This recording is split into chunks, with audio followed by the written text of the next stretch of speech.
علم الإنسان ما لم يعلم. الحمد لله رب العالمين والعاقبة للمتقين ولا عدوان إلا على الظالمين، الصلاة والسلام الأتمان الأكملان على عبد الله ورسوله محمد وعلى آله وأصحابه أجمعين، أما بعد. فقد قال المؤلف ابن أبي زيد القيرواني رحمه الله تبارك وتعالى في مقدمة رسالته: وأن الله تبارك وتعالى يجيء يوم القيامة والملك صفا صفا لعرض الأمم وحسابها وعقوبتها وثوابها، وتوضع الموازين لوزن أعمال العباد، فمن ثقلت موازينه فأولئك هم المفلحون، ويؤتون صحائفهم بأعمالهم، فمن أوتي كتابه بيمينه فسوف يحاسب حسابا يسيرا، ومن أوتي كتابه وراء ظهره فأولئك يصلون سعيرا، وأن الصراط حق يجوزه العباد بقدر أعمالهم، فناجون متفاوتون في سرعة النجاة عليه بالنار جهنم، وقوم أوبقتهم فيها أعمالهم، والإيمان بحوض رسول الله صلى الله عليه وسلم ترده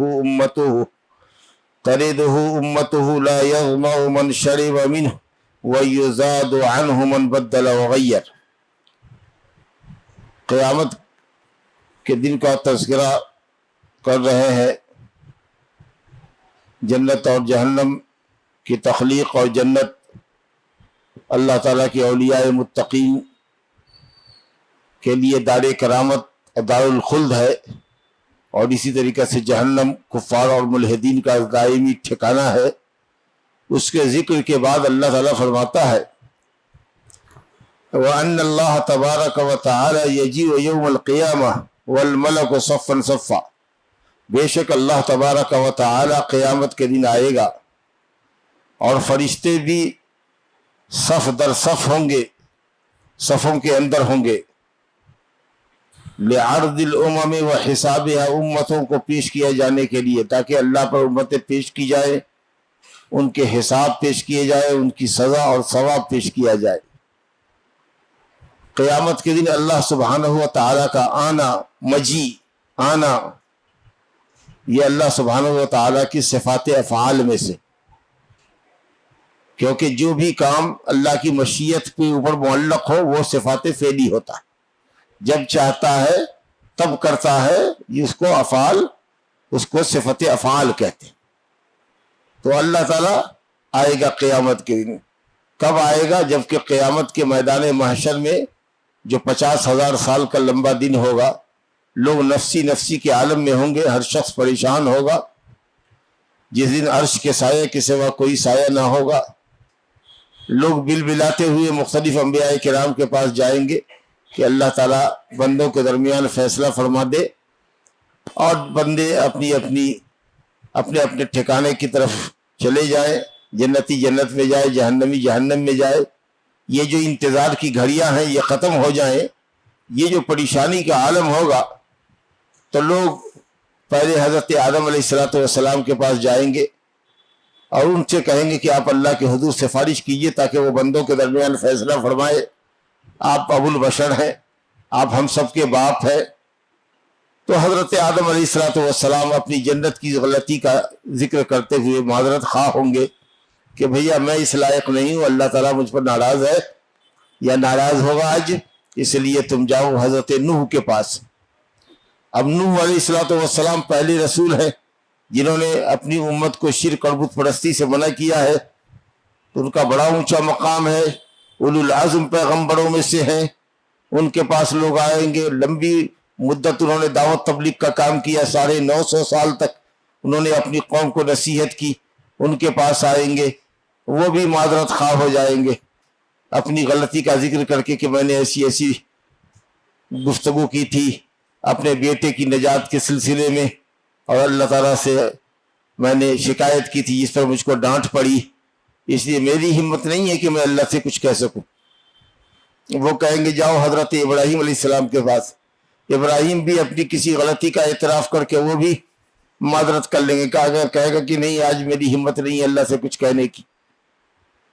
جاؤ حضرت موسیٰ علیہ السلام کے پاس، موسیٰ علیہ السلام بھی اپنی کسی غلطی کا ذکر کر کے کہیں گے کہ میں اس کا اہل نہیں ہوں۔ جاؤ حضرت عیسیٰ علیہ السلام کے پاس، عیسیٰ علیہ السلام تو کچھ اپنی غلطی کا ذکر نہیں کریں گے، لیکن وہ کہیں گے کہ میں اس کا اہل نہیں ہوں، میں ایک ایسے شخص کا پتہ دیتا ہوں جس کے یہاں جاؤ گے تو خالی نہیں لوٹو گے، مراد پوری ہوگی، اور وہ شخص تمہارے لیے سفارش کرنے کو تیار ہو جائے گا، اور وہ ذات محمد صلی اللہ علیہ وسلم کی ہوگی۔ جب لوگ محمد صلی اللہ علیہ وسلم کے پاس آئیں گے تو آپ کہیں گے انا لہا انا لہا، میں اس کا اہل ہوں، میں اس کا اہل ہوں۔ اور پھر تفسیر حدیث میں آتی ہے کہ نبی صلی اللہ علیہ وسلم سرو سجود ہوں گے، شفاعت کی لمبی حدیث ہے، اور اس میں اللہ تعالیٰ کے سامنے روؤں گا، گر گراؤں گا، اس کی حمد و ثنا بیان کروں گا، یہاں تک کہ اللہ رب العالمین مجھ سے کہے گا، اجازت دے گا، ارفع راسک سل تعطیٰ واشفع تشفع، سر اٹھاؤ، کہو کیا کہتے ہو، مانگو جو مانگتے ہو، سفارش کرو، تمہاری سفارش قبول کی جائے گی۔ تو اللہ کے نبی صلی اللہ علیہ وسلم اللہ سے عرض کریں گے کہ آپ فیصلے کے لیے تشریف لائے، بندوں کے درمیان فیصلہ کرے، امتوں کے درمیان فیصلہ کرے، لوگ منتظر ہیں، نفسی نفسی کا عالم ہے، تاکہ جنتی جنت میں جائے اور جہنمی جہنم میں جائے۔ تو نبی صلی اللہ علیہ وسلم کی اس سفارش کو قبول کرنے کے بعد اللہ رب العالمین تشریف لائے گا۔ یہ یجی مجی کب ہوگا؟ نبی صلی اللہ علیہ وسلم کی سفارش کرنے کے بعد۔ اور آگے آگے فرشتے، جیسے شاہ کے آگے آگے اس کے ایلچی، وزراء، خادم، خدام، باڈی گارڈ سب دوڑتے بھاگتے ہیں نا، تو اللہ کے لیے کیا مثال دینا، فرشتے آگے آگے صف در صف، قطار اندر قطار ہوں گے، اللہ رب العالمین آئے گا بندوں کا حساب لینے کے لیے، فیصلہ کرنے کے لیے، امتوں کا حساب و کتاب پیش کیا جائے گا، امتیں پیش کی جائیں گی، اس کے حساب و کتاب پیش کیے جائیں گے، اس کے بعد فیصلے ہوں گے، کون جنت میں جائے گا، کون جہنم میں جائے گا، وہ سارا معاملہ ہوگا۔ اور اللہ رب العالمین نبی صلی اللہ علیہ وسلم کو مقام محمود عطا فرمائے گا۔ یہ شفاعت کبریٰ جو ہے، قیامت کے دن آپ کی شفاعت پر اللہ تعالیٰ بندوں کے درمیان فیصلہ فرمائے گا، یہ شفاعت کی سب سے بڑی قسم ہے، اس کو شفاعت کبریٰ کہتے ہیں، اور یہی مقام محمود ہے جس کا اللہ نے سورہ اسراء میں ذکر کیا ہے، عسیٰ ربک ان یبعثک مقام محمود، عسیٰ ان یبعثک ربک مقام محمود، اللہ تعالیٰ آپ کو مقام محمود عطا فرمائے گا۔ جو بھی عسیٰ قرآن مجید میں ہے، لعل ہے، وہ سب یقین کے لیے، یعنی یقینی طور پر اللہ آپ کو مقام محمود عطا فرمائے گا، وہ مقام جس مقام پر بیٹھنے والا آدمی ہر شخص کی تعریف کا مستحق، وہ شفاعت کبریٰ کا مقام اللہ تعالیٰ آپ کو دے گا، آپ کی سفارش پر اللہ تعالیٰ فیصلہ کرے گا، اور پھر امتوں کے حساب و کتاب پیش کیے جائے گی۔ قرآن نے کہا وَجَاءَ رَبُّكَ وَالْمَلَكُ صَفًّا صَفًّا وَجِيءَ يَوْمَئِذٍ بِجَهَنَّمَ يَوْمَئِذٍ يَتَذَكَّرُ الْإِنسَانُ وَأَنَّىٰ لَهُ الذِّكْرَىٰ إلى آخر الآیات جو سورہ فجر میں ہے، اللہ تشریف لائے گا۔ تو مجی جو اللہ تعالیٰ کی صفت ہے، صفت فعلیہ، اسی طریقے سے اتیان، اسی طریقے سے نزول، جو بھی کوئی صفت ہے، تمام صفتوں کے بارے میں اہل سنت والجماعت کا عقیدہ ایک ہی ہے کہ ہم تمام صفات کو اس کے حقیقی معنی پر محمول کرتے ہوئے ایمان رکھتے ہیں، اس کی کوئی تحریف اور تعویل نہیں کرتے، اور نہ ہی ہم صفات کا انکار کر سکتے ہیں، ٹھیک ہے؟ یعنی ہم ناموں کو، صفتوں کو ثابت کرتے ہیں بغیر تشبیہ کے، بغیر تمثیل کے۔ اللہ آئے گا کیسے، اس کا سوال مت کرو، تشبیہ اور کیفیت مت پوچھو، کیونکہ جس نے اللہ کو اس کی مخلوق سے تشبیہ دے دیا اس نے کفر کیا، اور جس نے اللہ رب العالمین کی صفت مجی کا، صفت نزول کا انکار کیا، اس نے بھی کفر کیا۔ تو ہم اس باتن بلا تمثیل اللہ تعالیٰ کے نام و صفتوں کو ثابت کرتے ہیں بغیر کسی مشابہت اور کیفیت کے ذکر کیے ہوئے، اور اللہ تعالیٰ کو ہر عیب و نقص سے پاک سمجھتے ہیں، لیکن اس کے ناموں اور صفتوں کا انکار نہیں کرتے۔ تو تشبیہ دینے والے مشبہہ بھی کو کافر ہے، اور معطلہ انکار کرنے والے جو ہیں وہ بھی کافر ہیں۔ کچھ لوگ اہل سنت والجماعت کے لوگوں کو کہتے ہیں یہ مفوضہ ہے، یعنی علم کو اللہ کی طرف سونپتے ہیں. نہیں، محوذہ نہیں ہے، کیفیت کو سونپتے ہیں. معنی کو تو مانتے ہیں اور یقین کرتے ہیں اللہ آتا ہے، اترتا ہے. اترنا اوپر سے نیچے کی طرف ہوتا ہے. اللہ علو میں ہے، اوپر ہے، وہ نیچے آئے گا. مجی کا جو معنی ہے آنا، اس پر تو ایمان ہے ہمارا کہ وہ آئے گا. ہاں، کیفیت نہیں بتاتے اس کے آنے کی کیفیت کیا ہوگی، کیسے آئے گا یہ نہیں بتا سکتے. تو اہل سنت والجماعت کو مفوضہ کہنا یہ غلط ہے. یہ اللہ کی صفات پر ایمان رکھتے ہیں، اس کے معانی پر ایمان رکھتے ہیں.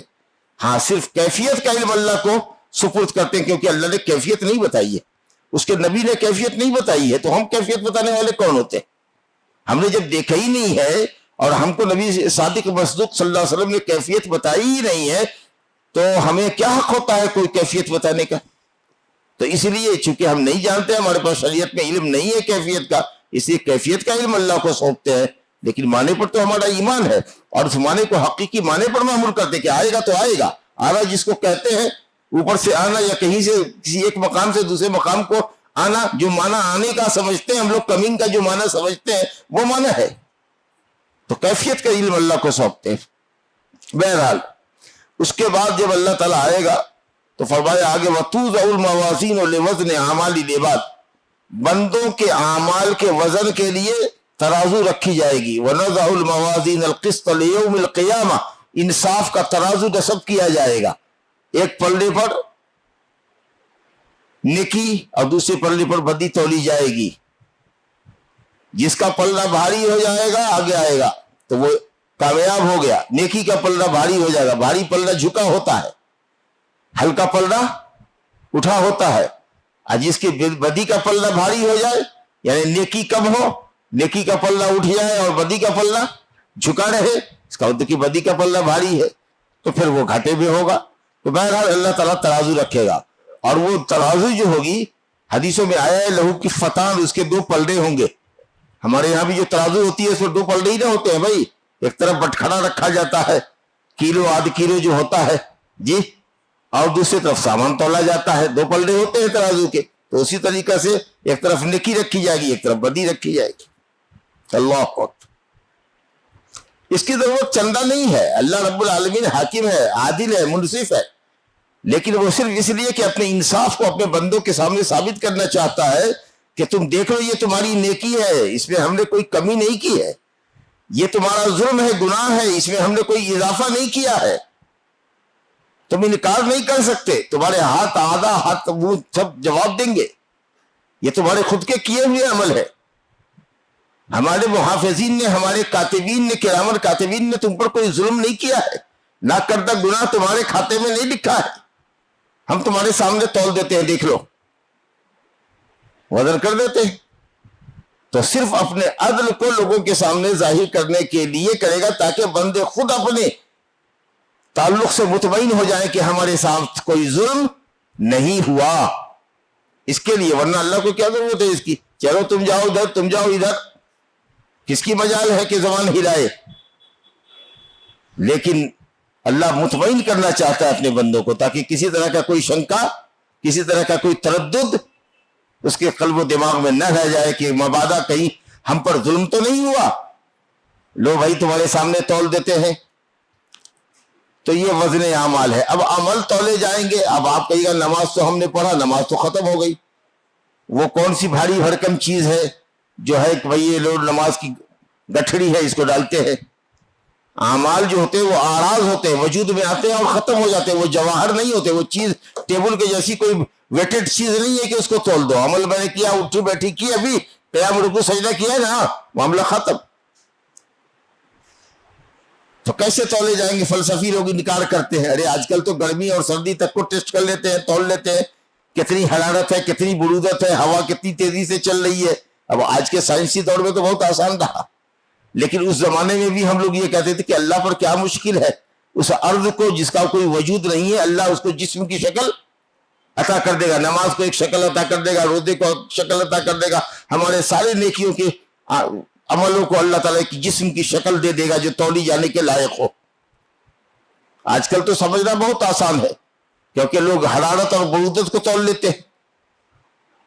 دوسری چیز یہ ہے کہ نام اعمال تولے جائیں گے، رجسٹر ایک ہی سائز کا رجسٹر ہوگا، اس میں نیکی لکھی جائے گی، سطروں کے درمیان کی بھی دوری ایک ہی طرح کی ہو تاکہ آپ کسی طرح سے مت کہیے چلو بھائی دفتر یہ نیکی کا ہے یہ بدی کا ہے، نیکی کا پلڑا ادھر رکھو بدی کا پلڑا ادھر رکھو، نیکی کے صحائف اعمال جس میں لکھا گیا ہے، جو صحیفہ ہے دفتر اور رجسٹر اس کو صحیفہ کہتے ہیں، جس کو پھیلا دیا جائے تو نیکی کا دفتر اور بدی کا دفتر ہو جائے گا۔ حدیث آتی ہے نا کہ نبی صلی اللہ علیہ وسلم نے فرمایا، حدیث صحیح ہے کہ قیامت کے دن علی رؤوس الخلائق جب تمام لوگ موجود ہوں گے، یصاح برجل من امتی، میری امتی میں سے ایک شخص کو پکارا جائے گا جس کے 99 دفتر ہوں گے گناہوں کے، اللہ اکبر، 99 دفتر ہوں گے گناہوں کے، اور ہر دفتر مد البصر ہوگا، مد البصر، جہاں تک نگاہ کام کر رہی ہے لمبائی چوڑائی میں اتنا بڑا دفتر ہوگا، موٹا لمبا چوڑا، ایسے 99 دفتر گناہوں۔ اور اللہ تعالیٰ پوچھے گا کہ کیا اس میں سے کسی بات کا تو انکار کرتا ہے؟ کیا کرامن کاتبین نے جو تمہارے محافظ سے ہماری جانب سے ظلم کیا ہے انہوں نے؟ کہے گا نہیں، بالکل نہیں۔ تو اپنی صفائی میں کچھ کہنا چاہے گا؟ کہا کچھ نہیں کہوں گا، کیا کہوں گا؟ کوئی نیکی کر کے آیا ہے تو نہیں، کوئی نیکی نہیں ہے، دہشت زدہ ہوگا ہمارے خوف کے، یہ ہلاکت تو یقینی ہے، اب کیا بولے؟ مگر اللہ تعالیٰ عادل و منصف کہے گا کہ نہیں، تو ہماری ایک نیکی ہے، اور وہ نیکی ہے ایک چٹ نکالے گا جس میں کلمہ توحید لکھا ہوگا، لا الہ الا اللہ۔ تو ایک چٹ کو رکھے گا ایک پلے پر، اور 99 دفتر جو حد نگاہ تک کے ہے اس کو رکھے گا ایک پلے پر، اور کہا جائے گا کہ اٹھاؤ اس کو۔ جب اٹھایا جائے گا تو وہ چٹ والا جو پلڑا ہے وہ جھکا رہے گا، وہ بھاری ہو جائے گا، اور 99 گناہوں کے دفتر والا پلڑا، طاشت السجلات وثقلت البطاقہ، وہ چھوٹا پرزہ بھاری ہو کر کے جھک جائے گا، اور یہ 99 گناہوں کے دفتر ہلکے ہو کر اٹھ جائیں گے، جنت میں جائے گا۔ تو یہ حدیث بتا رہی ہے کہ اعمال کے دفتر تولے جائیں گے، اس کے لیے میں نے ثبوت دیا۔ اب آپ کہیے گا 99 دفتر گناہ کا ہے، ایسی کیا لا الہ الا اللہ کے اندر خصوصیت تھی، اس کی توحید کتنی پکی تھی، اور اگر توحید پکی تھی تو پھر اتنے 99 دفتر بھر گناہ کیسے کر کے آیا وہ؟ بڑا اچھا سوال ہے، کافی دنوں تک میں بھی بڑے خلجان میں رہا، لیکن الحمدللہ مسئلہ حل ہے کہ اس آدمی کی موت توبہ کے بعد ہوئی۔ یہ جو گناہ اس کے تھے وہ توبہ سے پہلے تھے، اس نے توبہ کیا، سچی توبہ کی، اللہ تعالیٰ کی توحید کو پختہ کیا، اعمال مزید کرنے کی اس کو مہلت نہیں ملی، لیکن سچی توبہ کرنے کے بعد مرا۔ تو کلمہ توحید پر موت ہوئی اور گناہوں سے توبہ کر کے وہ مرا، تو اللہ رب العالمین نے کلمے کی قوت اور اس کی معنویت اور اس کے ثقل اور اس کے بھاری پن کو واضح کرنے کے لیے بتائے گا کہ دیکھو توحید کتنا بھاری ہے، کتنی بھاری شے ہے کہ 99 حد نگاہ تک گناہوں کے دفتر بھی اس کے سامنے ہلکے ہوتے ہیں۔ یہ ہے توحید کی عظمت، سمجھا کہ نہیں؟ بہرحال، اور ایک تیسری شکل یہ ہے وزن اعمال کی کہ عمل کرنے والے کو تول دیا جائے، سمجھا؟ چنانچہ حدیث میں آتا ہے کہ ایک آدمی کافی بڑا موٹا لمبا تگڑا پہاڑ کے مانند لایا جائے گا، اور وہ ایک مکھی کے برابر بھی نہیں ہوگا، جبکہ حضرت عبداللہ بن مسعود رضی اللہ عنہ کی پنڈلیاں پتلی تھی، درخت پر ایک دفعہ چڑھے تو درخت کی ٹہنی کے ساتھ پنڈلی بھی ہوا میں ہلنے لگی، جھولنے لگی، تو لوگ ہنس پڑے۔ آپ نے کہا کہ ان کی پنڈلی پتلی ہے اس وجہ سے ہنسے؟ کہا ہاں، کہا یہ دونوں میزان عمل میں احد پہاڑ سے زیادہ وزنی ہیں، احد پہاڑ سے زیادہ وزنی، تو معلوم ہوا کہ عمل کرنے والا بھی تولا جائے گا، الحمدللہ۔ تو وزن اعمال کا عقیدہ ہے اہل سنت والجماعت کا، معتزلہ وغیرہ جو گمراہ فرقہ ہے وہ اس سب کا انکار کرتا ہے، وزن اعمال کا گمراہ فرقہ ہے۔ تو قرآن مجید میں ہے یہ سب، والوزن یومئذ الحق، قیامت کے دن وزن حق ہے۔ اب جو اس کا انکار کرے آپ سمجھ سکتے ہیں کہ وہ قرآن کا منکر ہے، قرآن کا منکر کافر ہے۔ فمن ثقلت موازینہ، تو جس کے وزن اعمال کے پلڑے نام اعمال صالحہ کا پلڑا بھاری ہو جائے گا، فاولئک هم المفلحون۔ موازین استعمال کیا ہے اللہ تعالیٰ نے، اس کا یہ مطلب نہیں کہ بہت زیادہ ترازو ہوگی، ترازو ایک ہی ہوگی، صحیح قول یہ کہ ترازو ایک ہی ہوگی۔ اعمال کہ دفتر اور رجسٹروں کی کثرت کی وجہ سے اس کو موازین سے تعبیر کیا گیا ہے, سمجھا نا, ورنہ بس میزان ایک ہی ترازو ہوگا جس کے دو پلڑے ہیں. فاولئک هم المفلحون. اچھا, اس کے بعد نامہ اعمال دیے جائیں گے لوگوں کو, نامہ اعمال لوگوں کو دیے جائیں گے, ریزلٹ شیٹ دی جائے گی. تو اب کسی کے دائیں ہاتھ میں پڑے گا, کسی کے بائیں ہاتھ میں پڑے گا. یہ نہیں کہ لپک کے داہنے میں لے لو گے زبردستی, بائیں والے داہنے میں لے لیں گے اور دائیں والے کے ہاتھ آنے والا پرچہ بائیں ہاتھ میں چلا جائے گا. نہیں, وہ داہنے ہاتھ ہی میں جائے گا اور بائیں والے کے ہاتھ ہی میں جائے گا. وہ لاکھ کوشش کرے دائیں میں نہیں جائے گا. تو صحائف اعمال اور اس کے نتائج ریزلٹ شیٹ اڑایا جائے گا. تو جس کے نامہ اعمال یا ریزلٹ شیٹ دائیں ہاتھ میں پڑیں گے وہ یہ کامیاب ہو گیا, وہ کامیابی کی ضمانت ہوئی, وہ کامیاب ہو گیا. فمن اوتی کتابہ بیمینہ فسوف یحاسب حسابا یسیرا وینقلب الی اہلہ مسرورا واما من اوتی کتابہ بشمالہ فسوف یدعو ثبورا ویصلی سعیرا. جس کے داہنے ہاتھ میں نامہ اعمال دے گا خوشی کے بارے باولا رہے گا, متوالا رہے گا, اپنے اہل و عیال میں بال بچوں میں لوٹے گا, پلٹے گا اپنے دوستوں میں, دیکھو دیکھو میں تو کامیاب ہو گیا, فرسٹ ڈویژن سے کامیابی ہو گیا, ایکسلنٹ ہو گیا جی. اور جس کے بائیں ہاتھ میں دیا جائے گا وہ واہ ویلا کرے گا, ہائے ہلاکت, ہائے بربادی, اس طرح سے کہے گا. فاما من اوتی کتابہ بیمینہ فیقول ہاؤم اقرؤوا کتابیہ. ارے بھائی دیکھو ہمارا نامہ اعمال پڑھو تو, شیر پڑھو تو. انی ظننت انی ملاق حسابیہ فہو فی عیشۃ راضیہ فی جنۃ عالیہ قطوفها دانیہ کلوا واشربوا ہنیئا بما اسلفتم فی الایام الخالیہ. لمبی آیات ہے سورہ الحق میں. واما من اوتی کتابہ بشمالہ, سب تفصیل موجود ہے اس کی قرآن مجید میں بکثرت آئی ہے. تو نامہ اعمال ریزلٹ شیٹ جس کے داہنے ہاتھ میں دیا جائے گا وہ کامیاب ہوگا, اور اس کا حساب یسیر ہوگا, اس کا حساب یسیر ہوگا. سمجھا کہ نہیں؟ نبی صلی اللہ علیہ وسلم نے فرمایا کہ جس کا بھی اللہ نے حساب لے لیا قیامت کے دن, من حوسب عذب, وہ لازمی طور پر عذاب میں گرفتار ہوگا. تو اما عائشہ نے کہا کہ کیوں, کیا کچھ لوگوں کا حساب نہیں لیا جائے گا کیا؟ یہاں تو ہر کسی کا حساب لیا جائے گا. فسوف یحاسب حسابا یسیرا. نیک لوگوں کے متعلق بھی اللہ نے کہا کہ ہم ان کا بھی حساب لیں گے. تو کہا آپ نے دیکھا نہیں حساب یسیر لکھا ہوا ہے, آسان حساب لے گا, صرف کھاتہ پیش کیا جائے گا. یہ اشفاق کا کھاتا ہے.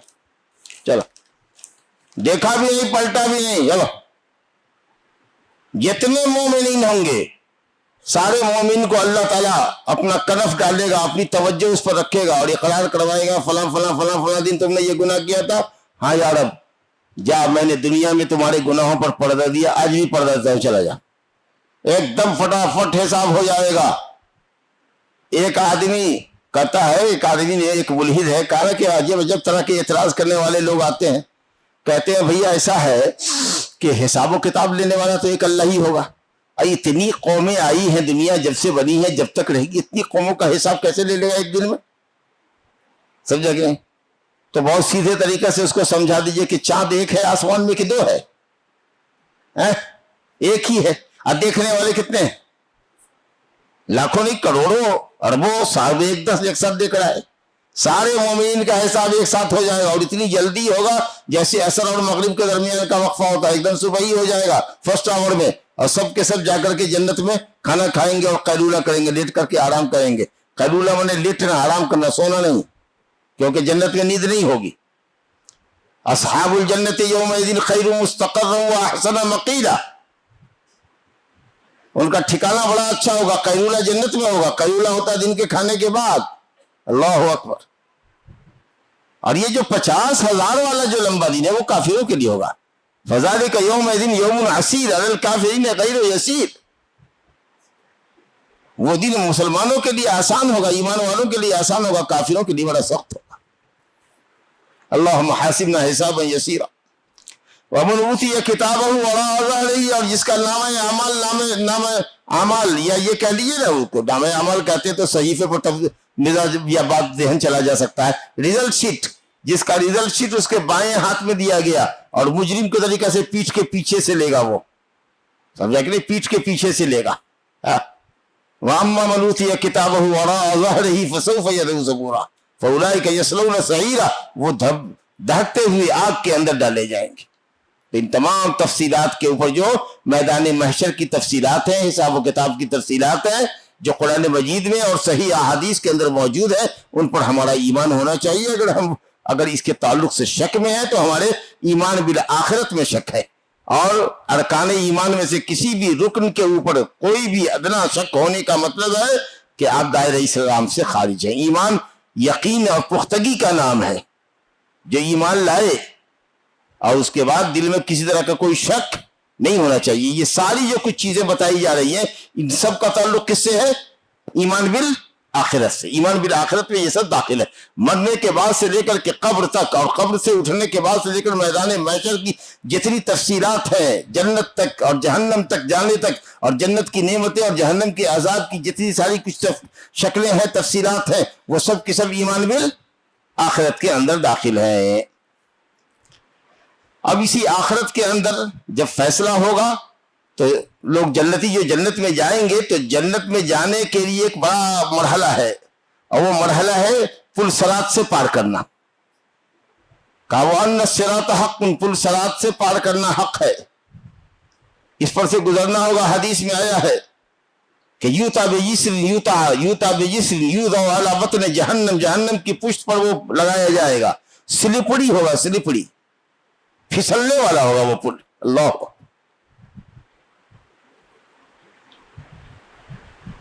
لیکن مومن اپنے ایمان کی بدولت اللہ کے فضل سے بجلی کی رفتار گزرے گا۔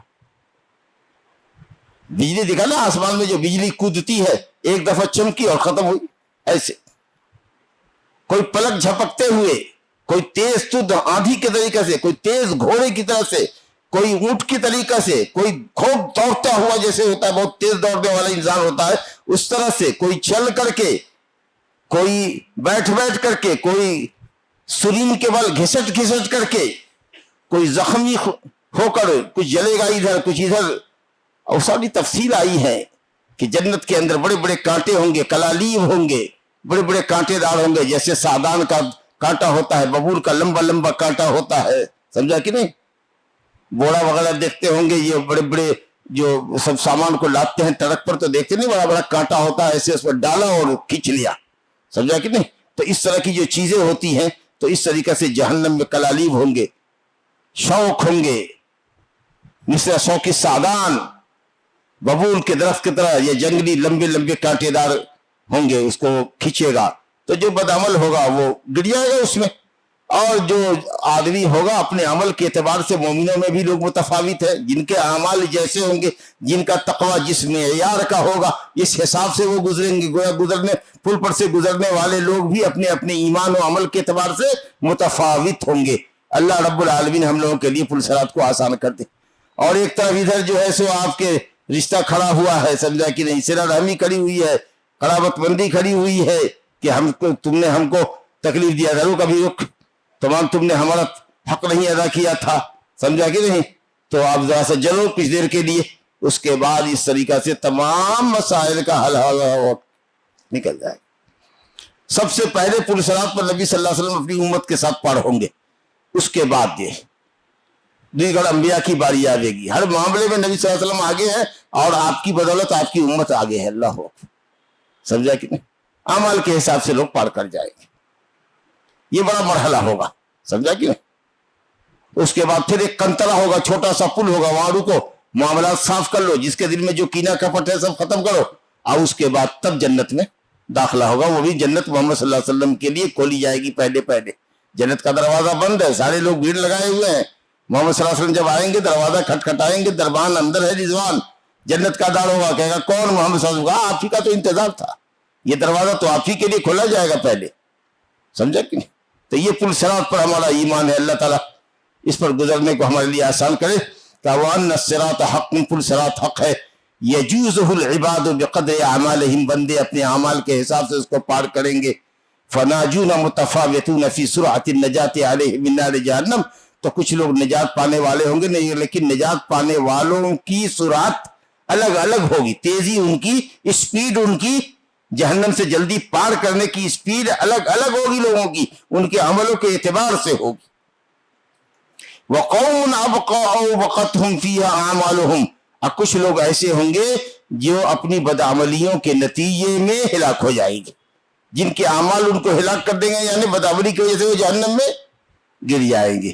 تو یہی جو پل صراط ہے، جہنم کے اوپر لگایا گیا پل، یہی وہ ہے جس کو اللہ نے کہا وَإِن مِّنكُمْ إِلَّا وَارِدُهَا كَانَ عَلَى رَبِّكَ حَتْمًا مَّقْضِيًّا، تم میں سے ہر شخص کو جہنم پر آنا ہے،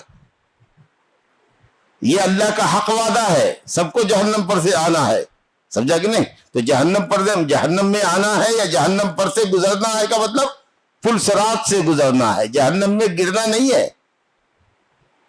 ثم ننجی الظالمین ونذر الظالمین فیہا جثیا، اللہ تعالیٰ مومنین کو نجات دے گا اور ظالم کفاروں کو اور گنہگاروں کو جن کے لیے جہنم کا فیصلہ ہوگا وہ اس میں ٹھہرے رہیں گے.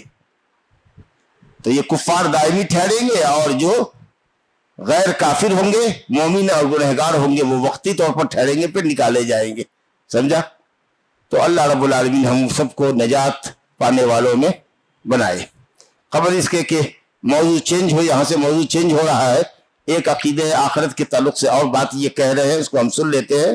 وَالْإِيمَانُ بِحَوْضِ رَسُولِ اللَّهِ صلی اللہ علیہ وسلم، اسی طریقے سے ہمارا ایمان ہے کہ نبی صلی اللہ علیہ وسلم کو اللہ تعالیٰ قیامت کے دن حوض عطا فرمائے گا، جس کو حوض کوثر کہا گیا ہے. اِنَّا آتَيْنَاكَ الْكَوْثَرَ، ایک تفسیر یہ ہے کہ ہم نے آپ کو کوثر دیا ہے، حوض دیا ہے، جو ایک حوض ہوگا. حوض کس کو کہتے ہیں؟ ارے مجمع الماء الکثیر، جہاں بہت زیادہ پانی ہو، جس گڑھے میں بہت پانی ہوتا ہے اس کو کہتے ہیں حوض. ٹھیک ہے؟ تو یہ حوض ہے، یہ کوثر ہے، حوض کوثر، یا کوثر سے مراد وہاں پر خیر کثیر ہے، لیکن بہرحال کوثر نام سے آپ کو حوض بھی دیا جائے گا. اور وہ حوض 1 مہینے کی مسافت تک لمبا، اللہ اکبر، مسیرت شہر، 1 مہینے کی مسافت تک لمبا اور 1 مہینے کی مسافت تک چوڑا، اور اس کے چاروں زوایا، چاروں کنارے برابر. یہ ہے، یہ مستطیل ہے، یہ لمبا زیادہ ہے اور چوڑائی اس کی کم ہے. وہ مربع ہوگا، ہے نا؟ مربع مستقل جانتے نا، برابر سے لمبائی جتنی ہے چوڑائی اتنی ہی ہوتی ہے، تو اس کو مربع کہتے ہیں. چاروں کونا برابر ہے، چاروں ڈسٹینس برابر ہے، لمبائی لمبی ہو چوڑائی کم ہو تو وہ مستقل. یہ لمبا ہے، یہ کم ہے. تو کہا گیا کہ چاروں کونے اس کے برابر ہوں گے، 1 مہینے کی مسافت کا ہوگا. اللہ اکبر. ماہ ابیض من اللبن، بعض روایت میں ماہ ابیض من الورق، چاندی سے زیادہ سفید پانی ہوگا، دودھ سے زیادہ سفید ہوگا. واحلی من العسل، اور شہد سے زیادہ میٹھا ہوگا. جو ایک مرتبہ پی لے گا لا یظمأ ابدا، جو کبھی پیاسا نہ ہوگا، میدان محشر میں کبھی پیاسا نہ ہوگا. اس کی 50 سے زیادہ روایتیں ہیں، 50 صحابہ سے روایتیں ہیں. حافظ علامہ ابن حجر رحمۃ اللہ علیہ لکھا 50 صحابہ سے روایت. بتائیے کتنی متواتر روایت ہے. اللہ تعالیٰ اہل سنت والجماعت کو حوض کوثر سے سیراب کرے گا. جمیع صحابہ کو، صحابہ کے تابعین کو جو بھلائی پر ان کی پیروی کرنے والا ہے، اور جمیع اہل سنت کو جو صحابہ کے منہج کی پیروی کرنے والے ہیں. اس سے محروم رہیں گے شیعہ، جو صحابہ کو گالی دیتے ہیں، جی، جو جہنمی ہے، پاؤں نہیں دھوتے کبھی، وہ مسائی کرتے، موزہ چاہے ہو یا نہیں ہو، بغیر موزہ کے بھی پاؤں پر مسا کرتے ہیں. نبی صاحب نے فرمایا کہ جس کی ایڑی خشک رہ گئی تھی سفر میں جلدی وضو کرنے کی وجہ سے، جن کی ایڑیاں خشک رہ گئی تھی، آپ نے کہا ویل للعقاب من النار، خشک ایڑیوں والوں کے لیے جہنم ہے، ان کا تو پورا پاؤں ہی خشک رہتا ہے. صحابہ کرام کو گالیاں دیتے ہیں، کہتے ہیں سب مرتد ہو گئے سوائے چند کے. سمجھ میں گئے؟ تو یہ شیعہ محروم ہوں گے، یہ قبر پجے محروم ہوں گے، یہ بدعتی محروم ہوں گے، جو روز نئی بدعت پیدا کرتے ہیں. بڑھیں گے حوض کی طرف، ایک غول بڑھے گا، فرشتہ سامنے کھڑا ہوگا، ایک دفعہ ہڑکائے گا، سب بھاگے گا. نبی صلی اللہ علیہ وسلم کہیں گے یہ تو میرے ہی ہیں، ان کے ہاتھ پاؤں چمک رہے ہیں. اس کا مطلب یہ ہوتا ہے کہ کچھ بدعتیوں کے بھی ہاتھ پاؤں چمکیں گے، لیکن اس لیے وہ آ رہے ہوں گے تو آپ کہیں گے یہ تو میرے ہی ہیں، کیونکہ میری امت کی پہچان میدان محشر میں یہ ہوگی کہ وہ ان کے اعضائے وضو چمک رہے ہوں گے. تو کہا جائے گا نہیں، انہوں نے آپ کے بعد دین کو بدل دیا تھا. غیروا وبدلوا، آپ کے دین کو انہوں نے کافی نہیں سمجھا، جب تک کہ اس میں ٹانکے نہیں لگائے، جب تک اس میں اضافہ نہیں کیا، اس وقت تک ان کی طبیعت آسودہ نہیں ہوتی تھی. نئی نئی بدعتیں کرتے تھے، گلے پھاڑ پھاڑ کے تقریریں کرتے تھے، اور اہل حق کو ہی اہل ضلال ثابت کرتے تھے. اور کچھ وہ لوگ ہوں گے جو مرتد ہو گئے نبی صلی اللہ علیہ وسلم کے بعد، جن سے جنگ لڑی کس نے؟ حضرت ابو بکر صدیق رضی اللہ عنہ نے. مسیلمہ کذاب کے ساتھی ہوں گے، مانعین زکوٰۃ ہوں گے جنہوں نے ارتداد کیا ہوگا. صحابہ کہاں سے ہوں گے؟ صحابہ کل کے کل عدول ہے، کل کے کل جنتی ہیں. اب سمجھ رہے ہیں نا؟ اللہ تعالیٰ اپنے حوض کوثر سے ہم سب کو سیراب کرے. تو کہا کہ نبی صلی اللہ علیہ وسلم کے حوض پر ایمان لاؤ، تردہ امتہ، اس حوض پر آپ کی امت وارد ہوگی. لا یظمأ من شرب منہ، جو اس حوض سے ایک مرتبہ پی لے گا وہ کبھی پیاسا نہ ہوگا. اب اس میں پانی بھی کم نہیں ہوگا. اللہ اکبر. نیزابان من الجنہ، نیزاب کہتے ہیں اوپر سے جس ذریعے سے پانی نیچے اترتا ہے، پردالہ ہو، پردالہ بوجھتے ہیں نا، اوپر سے جس کے ذریعے نیچے پانی لایا جاتا ہے. جائیے گولکنڈا میں دیکھیے نا، اوپر سے پانی لایا جاتا ہے، نیچے سے پانی اوپر چڑھایا جاتا تھا نواب صاحب کے زمانے میں. تو جنت سے اس میں پانی آئے گا، خوب تدفق کے ساتھ، بھر بھر کر کے اچھل اچھل کے پانی اس میں گرے گا. تو کم ہونے کا سوال ہی نہیں، اور لمبی کیو میں بھی نہیں لگنا پڑے گا. کہ اتنے پیالے ہوں گے جتنے آسمان میں ستارے ہیں، وہ سب بھرے ہوئے ہوں گے. آؤ لیتے چلے جاؤ، لمبا کیو کی ضرورت بھی نہیں ہے، صاحب آٹومیٹک ہوتا چلا جائے گا. اللہ اکبر. وہ یزاد عنہ، اور اس حوض سے بھگائے جائیں گے، ہکائے جائیں گے، دھتکارے جائیں گے، کھدیڑے جائیں گے وہ لوگ جنہوں نے دین میں تبدیلی کر دی، دین میں بدل دیا، من چاہی شریعت لے لی، جس چیز کو چاہا بدل دیا، جس چیز کو چاہا اس کی بیجا تعویل کر دی، حدیثوں کا غلط معنی بتا دیا، عقیدے کو بدل دیا.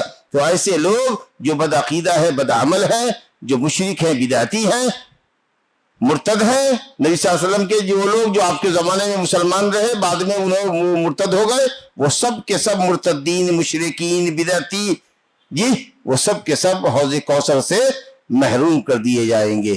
اللہم اسقنا من حوض نبیک الکوثر، وآخر دعوانا الحمدللہ رب العالمین.